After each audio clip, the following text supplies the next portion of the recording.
교수님, 그러면 당장 우리가 좀 실천할 수 있는 뭐 그런 게 있을까요? 자, 뭘 해야 될까? 아, 네. 북한에 지금 외부 정보를 유입하기 위해서 음. 대북 풍선을 보냅니다. 아, 북한이 오물풍선을 대형해서 보내고 있죠. 맞아요. 근데 우리 사회에서는 어떤 양상입니까? 이 음. 오물풍선을 보낸 북한을 규탄하지 않고 음. 오히려 탈북민들이 보내는 이 대북 풍선을 보내지 말라고 막 법령도 만들려고 하고 규탄도 하고 그랬습니다. 네. 아니, 북한 주민들이 일단 알아야, 음. 그리고 외부 정보를 접촉해서 그들의 생각이 변화되어야 그들이 뭔가 변화의 주체적인 동력으로 작동할 수 있는 거잖아요. 네. 그러니까 북한의 어떤 정보를 들여보내는 것은 북한 주민들의 정보 접근권을 확장시키는, 더 나아가서 그들이 변화의 주체가 될 수 있도록 우리가 외부에서 힘을 실어주고 도와주는 거거든요. 네. 근데 그거를 지금 하지 말라고 우리 사회에서 오히려 얘기를 하고 있지 않습니까? 음. 물론 이 오물풍선으로 인해서 피해가 분명히 있습니다. 예, 얼마 전에도 지금 북한이 계속 이 뭐 수해 상황에도 불구하고 오물풍선을 보내서 우리 그 공항이라든지 뭐 측이원 민가에 떨어져서 또는 공장에 화재가 난다든지 직접적인 피해가 있어요. 그러면 뭘 해야 되겠습니까? 북한의 오물풍선에 대해서 이거를 규탄할 수 있는 목소리를 내야 되는 겁니다. 네. 더 나아가서 이 오물풍선이 만약에 부양을 했을 때 거기에 대해서 직접 조준 사격을 가하거나 음. 아니면 대북 확성기를 더 아. 확대하거나, 더 나아가서 대북 확성기는 음성이지 않습니까? 이제는 영상을 보내야 됩니다. 예를 들면 이 지금 대북 확성기가 설치되어 있는 곳에 대형 전광판을 아. 만들어서 그 영상을 뭐 24시간 송출을 하는 거죠. 보도록 만들어야 되는 겁니다. 이렇게 다양한 접근 방법을 통해서 북한 정권을 계속 압박을 해야 되는데, 이러한 정책을 추진하기 위해서는 국민적 공감대가 있어야 되거든요. 음. 근데 우리 사회에서 특히 지금 일부 야권에서 이거를 정부 정책에 대해서 굉장히 반하는, 도대체 누구를 위한 정치를 하고 있는지를 모르겠습니다. 네. 아니, 북한의 이 오물풍선에 대해서 북한 당국이 북한 주민들의 이 열악한 인권을 침해하는 거에 대해서 지금 규탄하고 거기에 대해서 목소리를 내야 되고 거기에 대해서 우리가 어떻게 대응할 것인가를 고민해야 되는데, 그게 아니라 오히려 반대의 목소리를 내고 있다라는 거죠. 그래서 저는 지금 우리가 당장 할 수 있는 것, 충분히 북한 주민들을 깨울 수 있는 그런 이 정보 접근의 확장을 위한 다양한 활동들을 해야 된다라고 생각합니다. 네. 아, 교수님, 혹시나 이런 정보 접근성을 높이기 위해서 뭐 북한에다가 이제 여러 가지를 시도했는데 네, 이런 게 이제 점증적으로 자극이 돼 가지고 무력 충돌이나 네. 조금 진짜 극단적으로 말하면 막 핵무기를 사용할 수도 있잖아요. 이런 우려까지는 번질 가능은 없을까요? 물론 저는 음. 어떠한 경우에라도 튼튼한 안보를 통해서 힘에 의한 평화를 유지해야 된다고 생각합니다. 네. 그리고 우리가 전쟁을 뭐 준비하거나 뭐 전쟁에 대해서 두려워할 필요는 없습니다. 왜냐하면 많은 분들이 자꾸 지금 정책을 강경 정책이다, 그리고 지금 말씀하신 것처럼 이렇게 가면 전쟁이 나는 것 아닌가? 이렇게 생각을 하시는데, 네. 그러면 가만히 있으면 전쟁이 나지 않습니까? 우리가 네. 가만히 있으면 북한이 핵 개발을 하지 않습니까? 하죠. 북한의 핵 개발은 지금도 계속되고 있어요. 그거는 네. 우리의 영역과는 지금 상관없이 북한의 김정은은 자신의 정권을 유지하기 위해서 핵무기 개발, 또 핵실험, 또 더 나아가서 미사일 발사 계속합니다. 네. 그러면 여기에 대해서 대응하는 것이, 그게 왜 강경 정책이고, 마치 사람들을 자꾸 이제 호도하는데, 이러한 어떤 군사적인 조치에 대해서 대응하는 것은 정상적인 영역인데, 이거를 마치 전쟁 광인 것처럼 뭐 음. 이렇게 가면 전쟁이 날 것처럼 그렇게 호도하는 게 문제인 거지, 네. 국가가 자신의 국방을 지키면서 튼튼한 안보 위해서 아니 북한의 어떤 위협에 대해서 군사적인 조치를 감행하는 거, 그게 왜 강경 정책입니까? 아니 도대체 평화가 도대체 뭡니까? 음.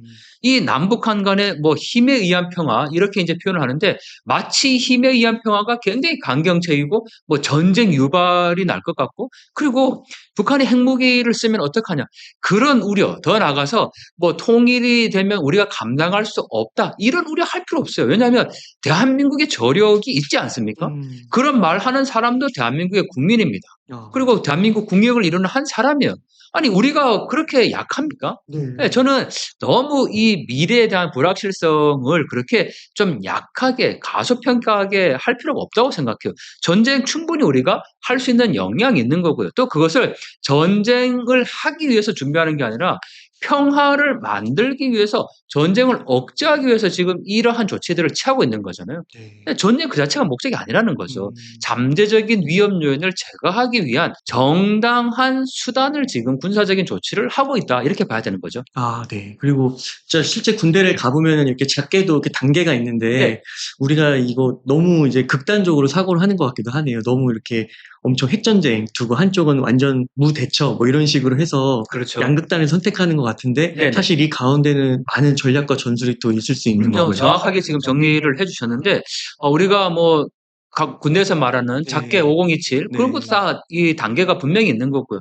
또 지금 북한의 급변 사태가 발생했을 때 어떠한 대처와 대응을 해야 될 것인가 정부의 플랜이 있습니다. 너무 우리가 국가를 믿지 않고 또 지금의 한국이 갖고 있는 이 국방력 얼마나 튼튼합니까? 네. 그리고 한국의 경제력 자꾸 우리가 경제가 어렵다라고 얘기를 하는데 물론 민생 경제가 어려운 거는 사실이지만 이게 우리가 지금 뭐 대한민국이 금방 뭐 붕괴될 것처럼 이렇게 자꾸 이제 주장하시는 분들이 계세요. 왜 그렇게 주장합니까? 이 대한민국을 자꾸 믿지 못하고 자꾸 대한민국을 핵책하려고 하는 그런 이 집단들이 분명히 있는 거거든요. 그래서 저는 이러한 부분들을 우리가 좀 경계할 필요가 있고 좀 강한 자신감, 뭐 그거는 국방력과 경제력, 또 북한을 포용할 수 있는 이 모든 역량들이 우리에게는 있다. 그래서 좀 더 자신감을 갖고 지금의 이 북한의 변화를 우리가 주도적으로 만들어 가야 될 때다라고 생각을 합니다. 네. 그 약간 그 교수님 말씀 들으면서 약간 그런 생각이 드는 게 그 부모님 세대는 네. 어렵게 진짜 그 보릿고개 막 지나면서 지금까지 이렇게 경제 우리나라를 발전시켜 왔잖아요. 네. 근데 소위 이제 밀레니얼 세대, 저 네. 같은 X세대 분들은 그런 거 잘 모르고 음. 그냥 받으면서 자라났잖아요. 그러면은 생각이 자연스럽게 굉장히 이상적이고 네. 뭔가 내가 갖고 있는 것들의 소중함을 잘 모르고 아. 이렇게 이제 부족한 것만 계속 탓하게 되고 이런 것들이 네. 좀 있는 것 같은데 네. 제가 이제 나이를 먹고 가정을 꾸리고 이러다 보니까 책임감 뭐 네. 그리고 '아 내가 이런 것들을 정말 부모님으로부터 많이 받았구나.' 이런 것들을 생각하게 되더라고요. 네. 그러니까 뭔가 쪼금 더 이렇게 현실적인 접근 고런 것들을 쪼금 이렇게 말씀해 주시는 것 같아서 굉장히 도움이 많이 되는 것 같습니다. 근데 제가 뵀을 때는 네. 굉장히 청년 같은데 네, 가정을 꾸리시고 그 정도 나이시군요. 네, 죄송합니다. 아니, 사실 저는 네. 그 지금 주신 말씀이 굉장히 감동적인데, 제가 늘 이렇게 이제 표현하거든요. 우리의 아버지, 어머니 세대들이 산업화 세대, 네. 그리고 저희 형님, 누님 세대들이 뭐 민주화 세대다 이렇게 이제 표현을 하는데, 아버지 세대들이 만들어준 그 경제적인 풍요로움을 저희는 거저받은 세대입니다. 사실 살아가면서 경제적으로 지금 너무 풍요롭잖아요. 네. 뭐 보릿고개라는 단어는 알지만 우리는 경험해 보지 않았었고, 뭐 우리 당신들께서 정말 배골았지만 자식들만큼은 정말 공부시키고 또 이렇게 먹는 문제를 해결해 줬잖아요. 왜냐면 우리 너무 풍족하잖아요. 네. 근데 저는 이 산업화 세대 또 민주화 세대 그다음이 바로 저희 세대인데 그러면 우리는 뭘 해야 될까? 저희는 바로 통일 세대가 돼야 된다. 아. 이 조국이 지금 분단되어 있고 반쪽짜리 조국이잖아요. 그래서 이 통일이 우리의 어떤 시대적인 소명이 되어야 된다고 생각을 하고 있는데 더 나아가서 저희가 그 아버지 어머니로부터 저는 거저받은 세대다. 늘 이렇게 이제 얘기를 하고 조국을 위해서 아무것도 한 게 없다라고 이제 얘기를 하는데 사실 저는 우리 X세대 또 굉장히 큰 역할을 했다고 생각합니다. 왜냐하면 필리핀의 사례를 자세히 보면요. 필리핀이 역시 우리보다 70년대에 훨씬 더 경제적으로 앞서 있었지 않습니까? 네. 근데 지금은 달라졌거든요. 그러니까 우리의 아버지 어머니 세대들이 6.25 전쟁 이후에 뭐 베트남의 전쟁에 또 80년대 중동의 모래바람 맞으면서 그 전에서는 뭐 독일의 강부로 간호사로 가서 그렇게 어려운 상황에서 경제적인 부분들을 이렇게 세워주셨는데 그걸 X세대 이후의 세대들이 잘 또 이어받은 겁니다. 네. 왜냐하면 그 경제를 하나의 토대를 마련해 주신 것을 지금 이 정도 IT 강국으로 세워놨거든요. 네.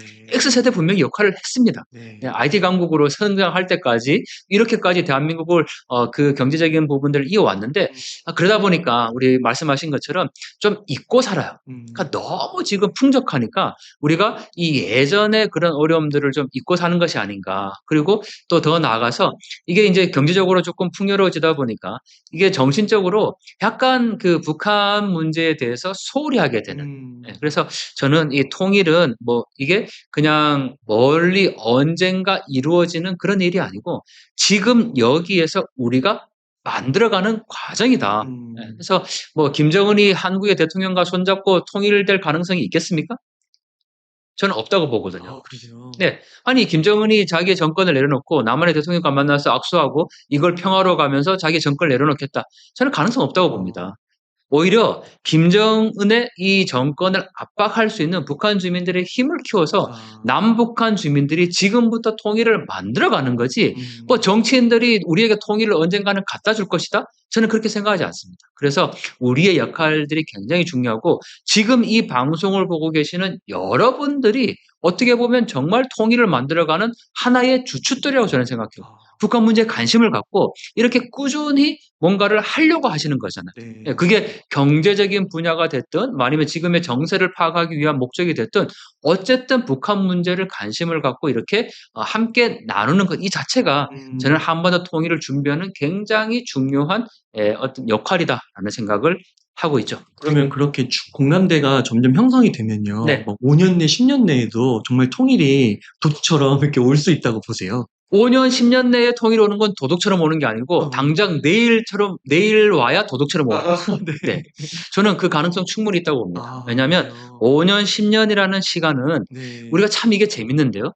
30년 전에 나온 북한 통일 관련 책을 한번 살펴보십시오. 네. 그러니까 2, 30년 전에 발간된 뭐 이 남북 관계론이라든지 뭐 이런 책을 보면 거기에 동일한 질문에 동일한 답변이 있어요. 통일 언제 될 것 같습니까? 이런 질문에 뭐라고 답변했을까요? 10년? 네. 맞아요.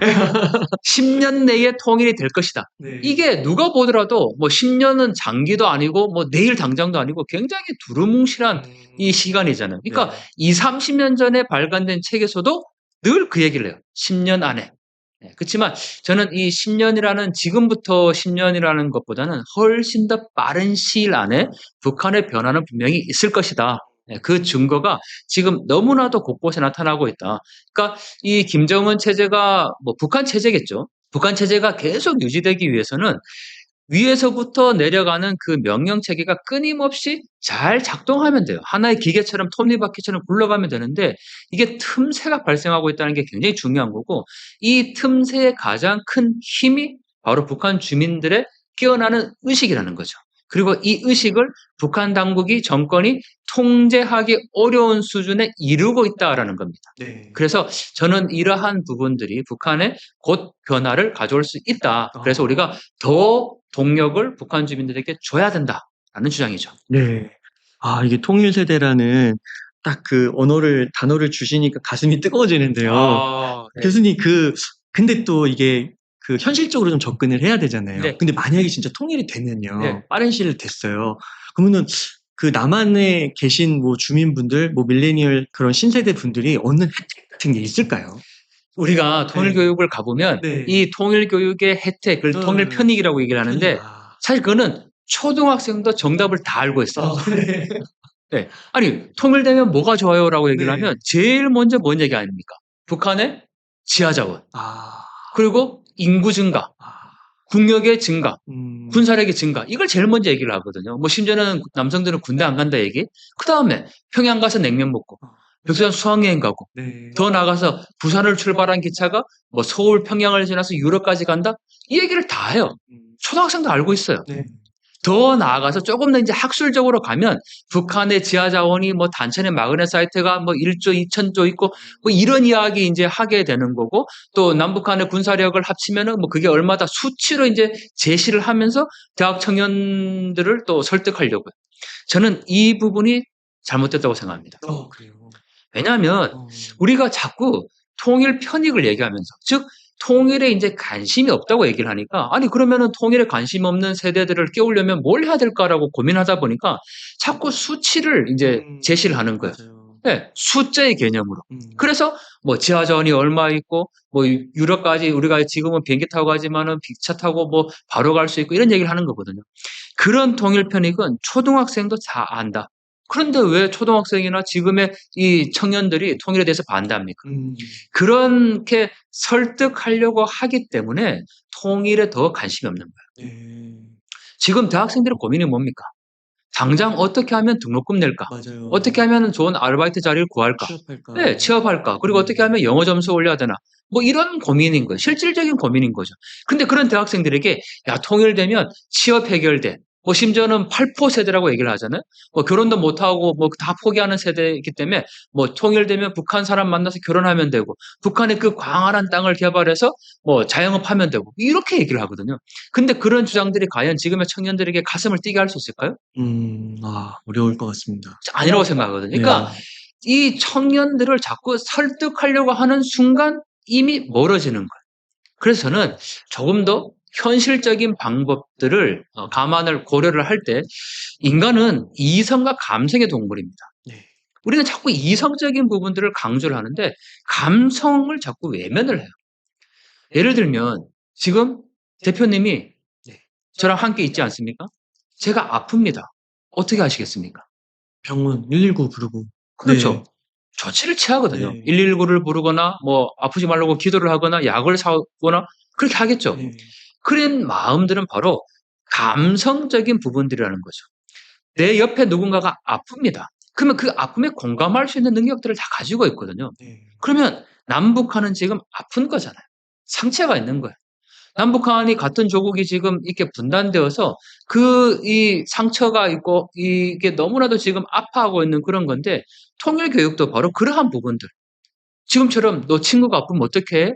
라고 질문하고 똑같이 너가 친구가 아플 때 그렇게 상처를 싸매 주듯이 "지금 남북한이 너무 아프다. 네. 이 상처를 우리가 어떻게 싸매 주고 또 치유해 가줄 수 있을 것인가." 이런 답을 스스로에게 할 수 있도록 주면 되는데 네. 자꾸 설득을 하죠.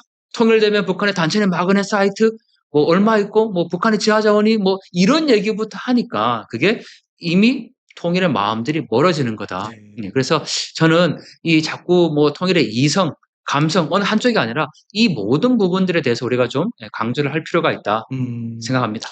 통일은 약간 이제 지상 사명 같은 걸로 봐야 되는 걸까요? 남한 사람들의. 근데 예. 사명, 소명이라고 얘기를 하면 네. 아니 내가 왜? 이런 생각을 갖죠. 아. 그리고 아버지, 어머니 산업화 세대, 형님, 누님 민주화 세대, 그래서 그 이후 X세대 밑으로 우리는 통일 세대라고 얘기하면 굳이 내가 왜? 라는 생각이 많죠. 네. 그래서 우리가 그렇게 하자라고 자꾸 설득을 하기 위해서 이 통일 표현에게 자꾸 수치를 대입하는데 그렇게 하면 더 멀어지죠. 그래서 저는 오히려 정말 그런 당위성에 대한 부분들을 강조할 수밖에 없습니다. 하지만 그거를 그냥 맹목적인 네. 뭐 아버지 어머니들이 경제 일으켰고 뭐 형님 누님 세대들이 민주화했으니까 우리가 이걸 해야 된다 그런 의미라기보다는 인간이 살아가면서 두 가지 문제가 해결된 거잖아요. 먹는 문제 그리고 자유의 가치 이거를 북한 주민들도 함께 누릴 수 있어야 된다는 거. 저는 그걸 공정의 가치라고 보거든요. 네. 지금 이 MZ 세대의 가치는 공정이잖아요. 네. 그런데 지금 우리가 누리고 있는 자유민주주의와 인권과 경제적인 풍요로움을 북한 사람들은 누리지 못하고 있어요. 불공정한 거예요. 그래서 이러한 가치들을 남북한 주민들이 함께 누릴 수 있도록 만드는 거. 저는 그러한 가치로 이 통일 문제를 좀 접근할 필요가 있다고 봅니다. 통일이 되고 나서 초기에는 되게 혼란이 있을 수 있잖아요. 물론요. 네. 그런 것들을 충분히 해결할 수 있다라고 보시는 건가요? 동서독이 통일되고 나서 지금도 통합이 이루어지고 있다라고 얘기를 합니다. 그러니까 통일은 제도적인 부분이고 통합은 뭐 마음의 통합, 이 동서독 출신 주민들 간의 어떤 마음의 이 통합이 이루어지고 있다라고 얘기를 해서 많은 사람들이 뭐 통일이 중요한 게 아니라 통합이 중요하다 이렇게 이제 얘기를 하고 있습니다. 또 독일 통일의 어떤 폐해, 뭐 갑자기 통일되면 어려워진다 이렇게 얘기를 하지만 저는 그것도 너무 과장되고 왜곡된 거라고 봅니다. 이 동서독 통일에서 가장 중요했던 거는 서독이 일방적으로 동독을 흡수한 게 아니고 동독 주민들이 이미 그전부터 서독에 대한 자유민주주의 체제를 볼 수 있는 방송을 보고 있었고 또 어느 정도 인적 교류도 있었고요. 그래서 동독 주민들이 서독의 자유민주주의 체제를 선택한 결과라는 거죠. 그러니까 굉장히 잘 준비된 통일이었습니다. 그래서 그게 뭐 마치 뭐 굉장히 어렵게 통일이 돼서 지금도 혼란을 겪고 있다. 뭐 이 동서독 통일, 독일 통일의 뭐 흑역사 이렇게 평가하는데 저는 그렇게 보지 않고 오히려 독일 통일이 지금 잘 이루어졌고 그 과정들이 지금 진행되고 있다라고 보기 때문에 남북한도 충분히 그런 어떤 제도적인 통일 이후에 통합의 과정들을 잘 만들어 갈 것이다. 저는 그렇게 확신합니다. 네. 교수님 지금 그 북한 내부에서 그 김주애가 사라졌다가 다시 등장을 했잖아요. 네. 그러면은 김주애가 지금 나이가 12살 정도로 알고 있는데 세습은 이미 시작됐다고 보긴 해야 되는 걸까요? 저는 김주의 세습이라고 보지 않고요. 왜냐하면 북한에서 이 여성이 지도자가 된다라는 것은 굉장히 어려운 일입니다. 더군다나 나이가 지금 이제 10대 소녀지 않습니까? 네. 아니 북한 주민들이 분명히 북한 주민들이 생각하는 여론이라는 게 있을 거고 또 김정은이 등장했을 때만 하더라도 그게 30대였습니다. 그런데 그때 북한 주민들이 어떤 생각을 가졌느냐? 저희가 그 중국에 가서 실제로 그 북한 출신 주민들, 그러니까 뭐 사사 방문자들이나 또는 그 해외에 나와 있는 그 외화벌이 일꾼들, 뭐 이런 사람들을 만나서 이제 인터뷰를 했을 때, 아니, 그 나이 어린 게 뭘 할 수 있느냐, 이런 생각들을 가졌었어요. 음. 근데 지금 10대지 않습니까? 네. 여자잖아요. 뭘 할 수 있느냐. 북한 내에서는 이런 움직임, 여론이 팽배해 있다라는 거죠. 그런 점에서 저는 이 김주애를 자꾸 대동하고 나오는 네. 것이 그게 김주애의 초점이 아니라 아. 김주애를 통해서 보여지는 어버이로서의 김정은, 네. 수령으로서의 절대적인 권위를 이미지를 만들기 위한 하나의 이 연출이자 이미지 정치라고 저는 보는 거지 김주애에 초점을 두는 건 아니다라고 저는 생각을 합니다. 그러니까 김정은이 요즘 보면은 건강 이상설도 막 네. 나오잖아요. 그래서 후계자를 빨리 세워야 된다. 언제 어떻게 될지 모르니까요. 그러면은 지금 뭐 세습이나 이런 것들은 별로 얘기가 되고 있지 않다라고 봐야 될까요? 저는 김정은의 건강 이상설은 있다고 봅니다. 내일 당장 뭐 급변 사태가 있어도 그거는 이상한 일이 아니에요. 지금 우리가 보더라도 김정은의 건강 상태 결코 좋지 않습니다. 그러면 그 이후의 상황들에 대해서 분명히 김정은이 지금 대처를 해야 되겠죠. 그런데 그러한 방식이라고 그러한 상황이라고 하더라도 김주애를 지금 후계자로 세우기 위해서 데리고 다니는 것은 결코 아니다. 네, 그건 있을 수가 없는 일이라고 저는 생각을 합니다. 만약에 정말 김정은의 어떤 건강 이상선이나 급변 사태를 고려했다면 실제 아들이 있는 곳으로 지금 우리 국정원이 파악하고 있는데 아들을 세웠겠죠. 세습 과정을 이어가겠죠. 근데 지금 그런 부분들은 아니라는 거죠. 그래서 우리가 너무 지금 김주애에 초점을 둘 필요는 없다라고 저는 생각을 합니다. 네. 그 최근에 신형 전술탄도 미사일 무기체계 인계인수 기념식에서요. 김주애가 오랜만에 다시 등장을 했는데 김여정이 정말 따뜻하게 인사를 하면서 김주애를 모셨다고 하더라고요. 의전을요. 그러면은 우선 그 서열은 김주애가 김여정보다 높다고 봐야 되는 걸까요? 저는 그 부분도 좀 네. 다르게 생각을 하는데요. 네. 김주애가 누굽니까? 존경하는 자제분이라고 표현을 했습니다. 아. 자제분이라는 표현은 누구를 높여 부르는 말입니까? 김주애보다는 음. 최고 지도자 존엄에 대한 높임말이야. 아. 그러니까 자꾸 우리가 뭐 김주애가 높냐, 김여정이 높냐 이런 네. 얘기를 하는데 김여정은 김주애에 대해서 그렇게 할 수밖에 없어요. 왜냐하면 최고 존엄의 자제분이잖아요. 그러면 그러한 행위 자체의 초점이 김정은에게 있는 거지. 김여정이 뭐 김정은의 동생임에도 불구하고 2인자임에도 불구하고 그 딸에게 이렇게 막 그 행동을 했다. 그래서 지금 김주애가 절대적인 존재다. 저는 그렇게 보지 않거든요. 모든 초점은 김정은이다. 김정은의 절대적인 권위, 최고 존엄에 대한 권위, 여기를 계속 지금 확장해 가는 과정 중에 있는 거고, 거기에 이미지 정치로서 지금 보여주고 있다라는 거지, 그거를 뭐 김여정보다 김주애가 앞선다. 아니, 김정은이 어떤 급변 사태가 발생했을 때, 곧바로 지금 김주애가 등극할 수 있겠습니까? 설사 그렇다고 하면, 북한 주민들이나 또는 그 옆에 있는 뭐 북한의 직책이 왜 있습니까?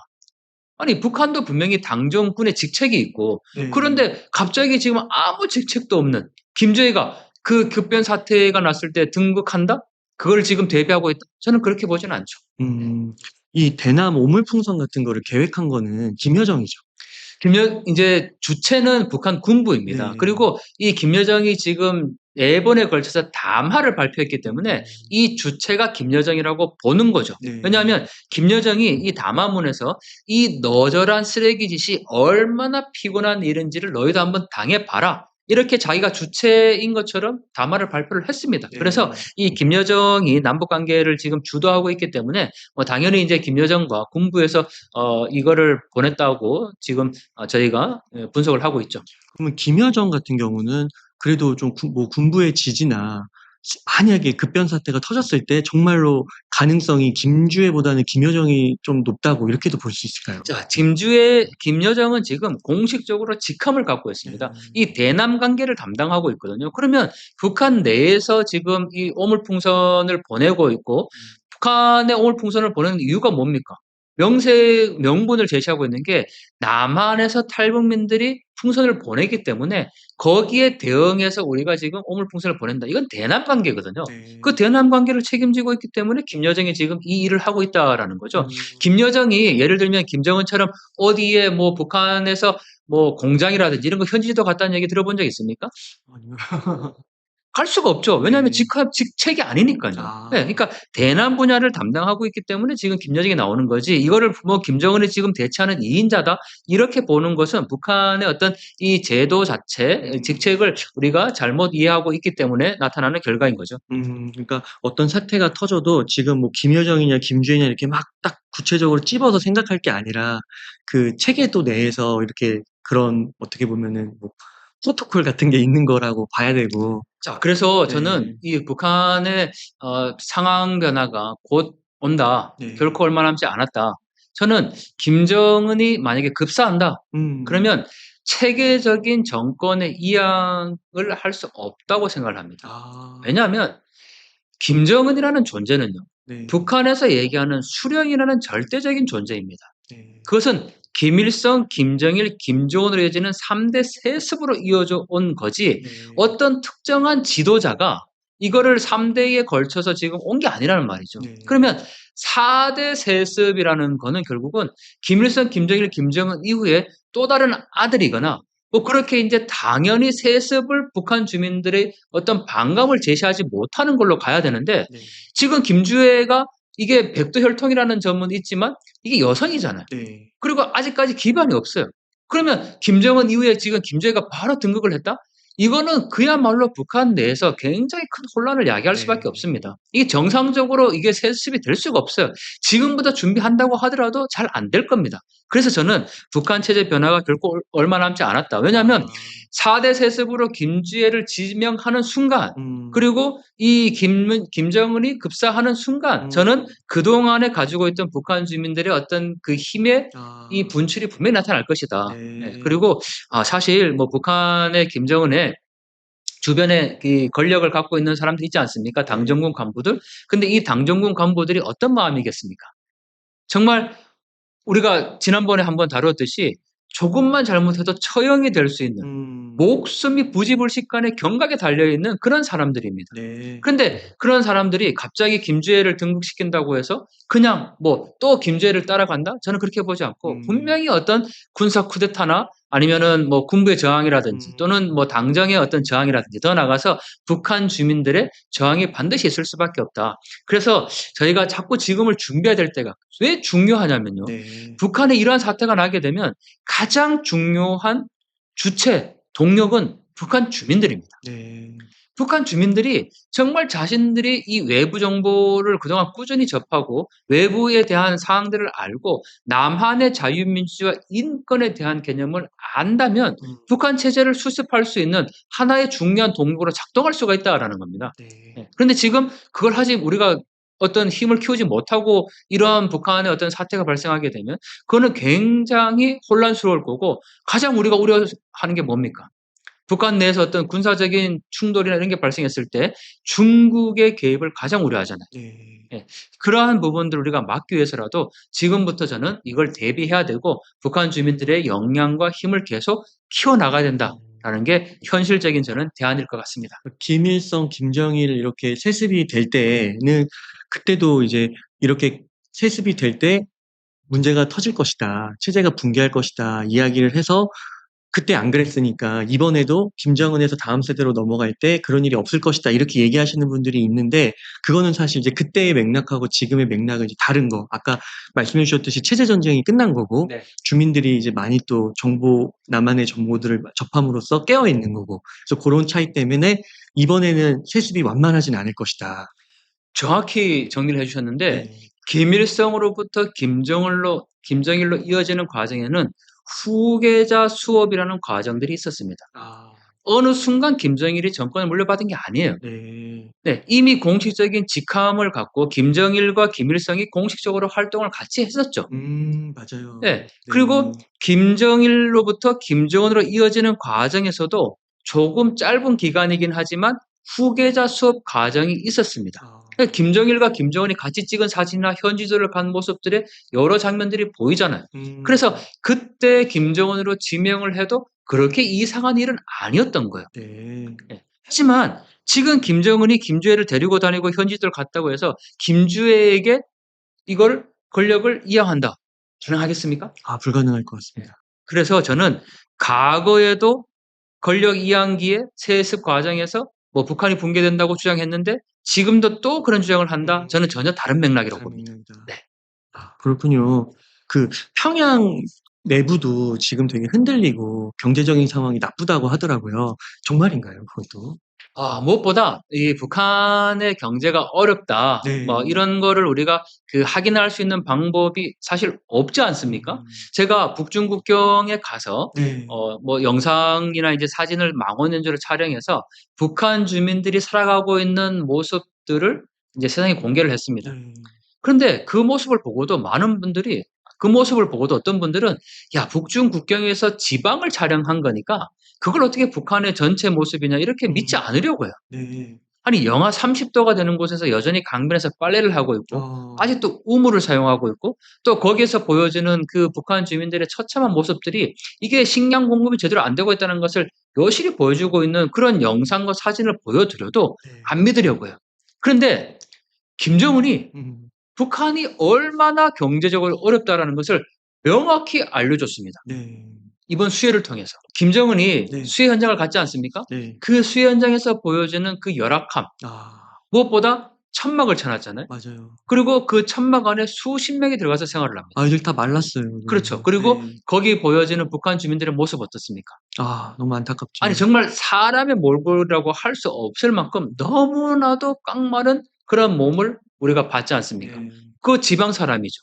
그런데 평양은 그러면 괜찮냐? 네. 평양도 좋지 않습니다. 왜냐하면 북한의 김정은이 12월에 어머니 대회를 개최하는데 거기에서 뭘 강조하냐면 지방 경제를 강조합니다. 세계적인 낙후성의 대명사인 농촌을 개발해야 된다 이렇게 표현하거든요. 네. 세계적인 낙후성의 대명사. 그러니까 자기들도 인정을 해요. 농촌이 네. 못 산다. 네. 그런데 거기에 덧붙여서 뭔 얘기를 하냐면 수도 시민들의 먹는 문제, 전기 문제, 그리고 땔감 문제를 해결한 다음에 진짜요? 이 사례를 지방에 적용해야 된다 이렇게 표현하거든요. 와. 그게 노동신문에 그대로 나옵니다. 김정은 연설에 나와요. 와. 그 얘기는 아직까지 수도 평양에도 땔감, 전기, 식량 문제가 해결되지 않고 있다는 것을 지금 요실히 증명하고 있잖아요. 네. 그래서 저는 이러한 부분들이 북한 경제의 어려움을 여실히 나타내고 있다. 그래서 자꾸 북한을 무슨 아직까지 사회주의 시장 낙원인 것처럼 북한 당국이 선전하는 것처럼 이 무상교육, 무상주택, 무상의료가 이루어지는 정말 낙원으로 생각하는 그런 분들이 남한에 많아요. 있어요. 네. 저는 그게 너무 안타깝습니다.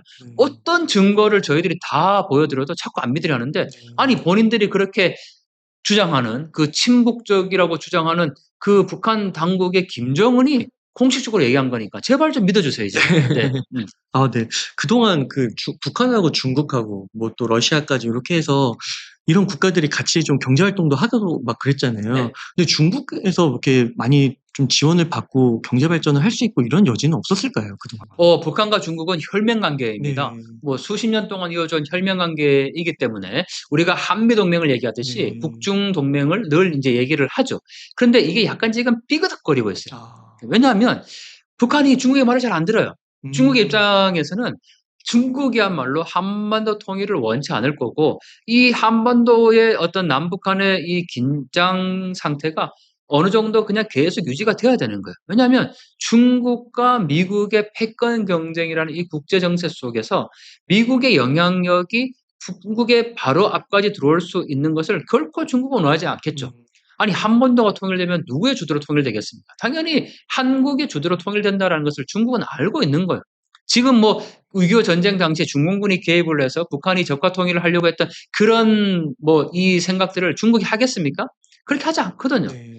오히려 한국 주도의 통일이 되어서 미국의 영향력이 자기들 코앞까지 있는 거에 대해서 오히려 우려하기 때문에 중국이 북한을 어느 정도 컨트롤할 수 있는 지금의 상황을 계속 유지하기를 원하겠죠. 네. 그런데 북한이 중국의 이야기를 잘 듣지 않습니다. 그래서 특히나 뭐 북한이 계속 핵실험을 한다든지 또는 뭐 미사일 발사를 해서 한반도의 긴장적인 군장을 고취시킨다든지 이런 부분들을 중국으로서는 굉장히 좀 부담스러운 부분들이라는 거죠. 음. 특히나 중국을 통해서 북한으로 들어가는 경제적인 지원이 어느 정도 북한을 근근히 유지시켜주는 하나의 골자였어요. 그런데 그게 다 끊겼지 않습니까? 어. 국경 봉쇄로 인해서 코로나19 때문에. 그래서 네. 코로나19가 어느 정도 완화되고 북중 국경이 재개되려고 하는 그런 시점에 지금 이렇게 북한의 수해 상황이라든지 또 북한이 지금 이 국경 개방을 하지 않고 있는 상황이죠. 근데 여기서 더 나아가서 지금 북한이 누구랑 손을 잡았습니까? 러시아. 러시아랑 손을 아. 잡은 거예요. 예. 그거는 우리가 보통 북중러 삼각 동맹이기 때문에 뭐 북한이 러시아와 손을 잡으면 중국과 자연스럽게 이렇게 삼각 동맹체가 생성될 것이다 이렇게 생각하지만 그게 아닌 거죠. 예. 북러 간의 관계가 진전되면서 오히려 북중 간의 관계가 굉장히 삐그덕거리는 이러한 현상들이 있어서 야 저는 오히려 이게 굉장히 좀 요새 우리가 주목해야 될 현상 중에 하나다. 마치 중국이 북한을 계속 끌고 갈 것처럼 그렇게 봐왔지만 오히려 지금 이러한 북한과 중국의 어떤 관계가 흔들리고 한중 간의 관계가 더 가까워지는 이러한 어떤 국제 정세를 우리가 잘 활용할 필요가 있다라는 생각이 들고 이 중국 문제가 나왔으니까요. 제가 꼭 하나 짚고 넘어가야 될 부분들이 있는데 지금 우리가 이 반일 감정을 굉장히 얘기하잖아요. 네, 근데 이게 저는 반일 감정 물론 일제 강점기의 그 일제 식민지의 시기를 우리가 잊어서는 안 되겠죠. 하지만 자 한반도에서 일제 강점기가 36년간 있었죠. 그런데 지금의 가장 우리가 불행한 사태는 뭐 때문에 일어납니까? 뭐 때문에 비롯됩니까? 저는 남북 간의 분단이라고 생각하거든요. 네. 근데 이 분단의 책임이 중국이 일면 중국의 책임을 외면할 수 없어요. 저희가 6.25 전쟁 당시로 거슬러 가면 중공군이 개입하지 않았더라면 맞아요. 역사의 과정이 없다고 얘기를 하지만 중공군이 개입하지 않았더라면 어떻게 됐을까요? 그러면은 지금처럼 분단이 안 됐었겠죠. 저는 압록강 초산까지 진군했던 그 국군이 중공군의 개입이 없었다면 반드시 저는 자유민주 체제를 북한 지역까지 다 이루었을 거라고 생각을 합니다. 네. 중공군의 개입이 결국은 지금의 이 70여 년의 분단의 아픔들을 계속 가지게 만드는 거예요. 그러니까 일제강점기가 너무나도 아픈 과거의 역사지만 그거는 과거인 거고 중국의 이러한 개입 때문에 지금도 현재 진행형으로 이 분단의 아픔이 가고 있다라는 거예요. 네. 그런데 사람들이 반일 감정에 대해서 자꾸 이거를 확대시키고 부각시키고 자신의 정치적인 이익을 위해서 반일 감정을 자꾸 악용하고 이용하지 중국에 대해서는 오히려 자꾸 친중적인 또 행태를 보이고 있어요. 아니 한반도에서 지금 가장 우리를 아프게 하는 게 누굽니까? 중국이에요. 예, 이러한 부분들 우리가 조금 더 역사적인 인식을 갖고 접근할 필요가 있지 않나. 네, 중국이 만약에 이렇게 한마디만 해주면 됩니다. 그러면 한반도는 급격한 변화가 있을 수 있어요. 자 이렇게 발표하는 거죠. 중국이 오늘 이 시간부로 중국으로 넘어오는 모든 북한 출신 사람들에 대해서 우리는 북송하지 않고 그들의 자유의사에 따라서 제3국 또는 한국으로 보내줄 것이다.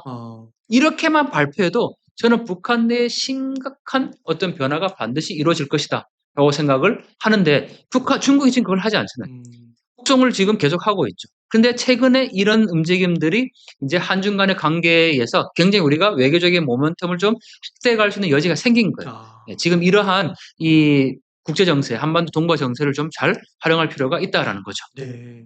그 중국이 이렇게 북한에 개입을 한 거는 뭔가 이제 한미 뭐 그런 한미 동맹의 그런 세력들이 그 압록강 유역까지 오면은 이게 이제 완충지대 같은 게 없어서 네.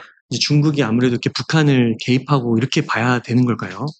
어쨌든 지금 북한과 중국의 관계는 혈맹 관계이고, 뭐, 어디에도 사실 외교적 관계에서 영원한 적도 영원한 친구도 없다고 얘기하지 않습니까? 중국의 입장에서는 북한이 혈맹이지만, 그래도 가장 우선시 되는 것은 자국의 이익입니다.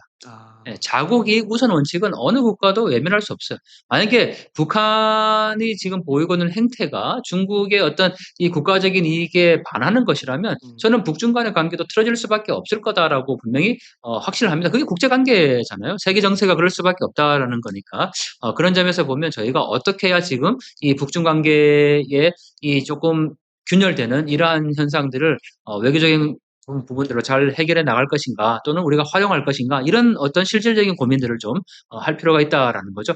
그러기 위해서는 우리가 정부 정책에 좀 힘을 실어줘야 됩니다. 그러니까 이 뭐 자꾸 지금 반일 감정 이거 가지고 지금 계속 국회가 떠들고 있고 뭐 정부 정책을 추진할 수 있는 역량이 없잖아요. 저는 사실 그런 게 굉장히 모순이라고 생각을 하는데 왜 자꾸 반일 감정을 지금 부추기느냐. 자신들의 정치적인 입지를 지금 확장하기 위한 거예요. 그걸 악용하는 거죠. 네. 예. 그러니까 북한 우리 국민들이 가지고 있는 그 반일에 대한 분명한 어떤 그 감정들은 있습니다. 그치만 그거를 자신들의 정권 유지를 위해서 자꾸 악용하고 있는 게 저는 문제라고 생각을 하는데 그런 점에서 보면 반일 감정보다는 오히려 지금은 이 반중 정서 또는 뭐 중국에 대한 걸 우리가 어떻게 활용해야 될 것인가 이런 부분들에 대해서 정부가 좀 그 정치권이 한 목소리를 좀 낼 필요가 있다라는 거죠. 네.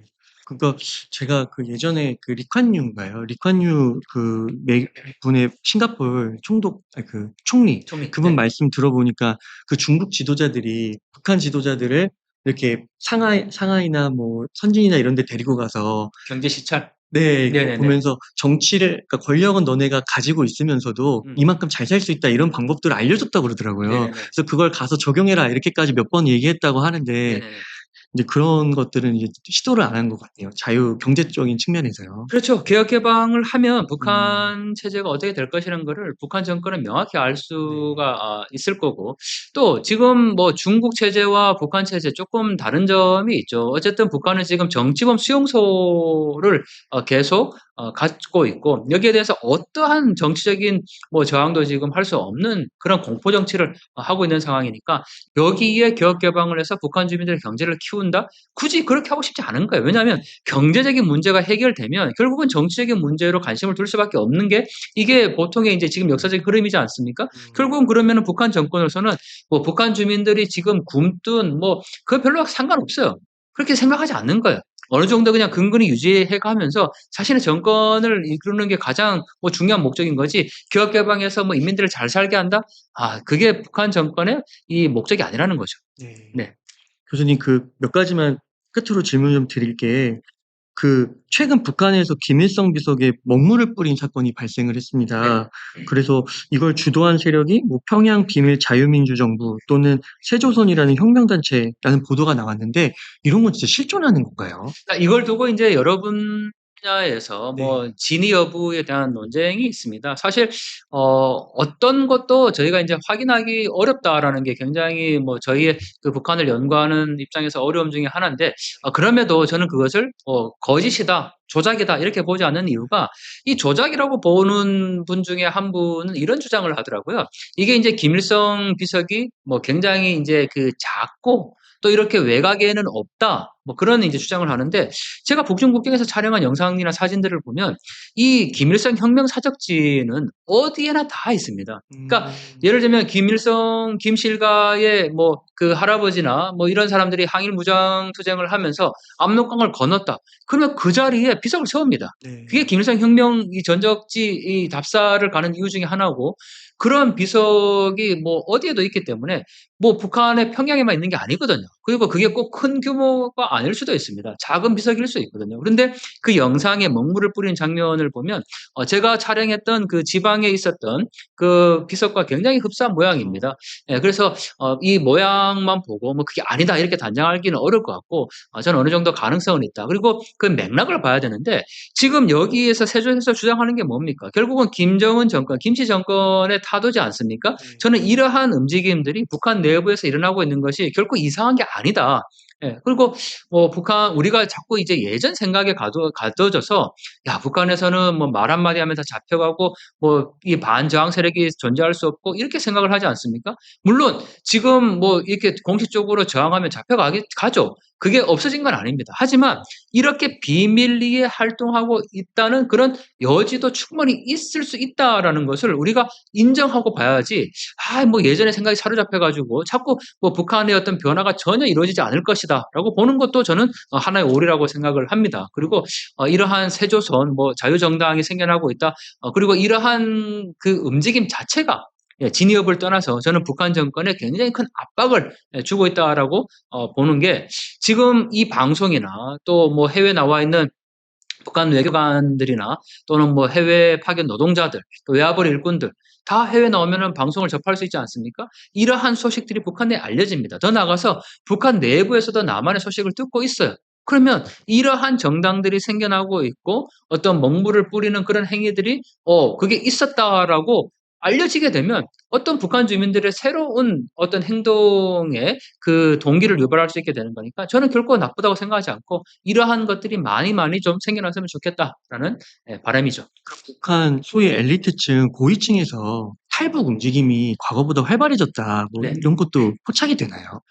뭐 가장 최근에는 그 리일규 이 쿠바 참사가 한국에 들어온 사례도 있고요. 또 공개되지 않았지만 북한의 이 고위급들이 국내에 지금 굉장히 많이 들어와 있습니다. 아. 국정원이 공식적으로 이제 밝혀지는 않고 있지만 이걸 뭐 우리가 잘 알고 있는 그 국내에서 북한을 연구하는 특정한 연구소가 있는데 거기에 계시는 분들이 굉장히 많아요.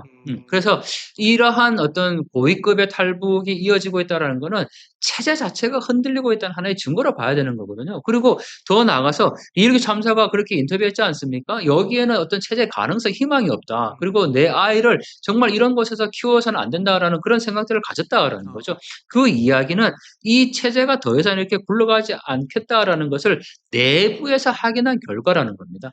그래서 저는 이러한 엘리트들의 탈북이 북한 체제 붕괴의 하나의 어떤 결정적인 신호탄이 될 수 있다. 그래서 저희가 어떻게 하면 그들에게 더 많은 소식들을 좀 알릴 수 있을까?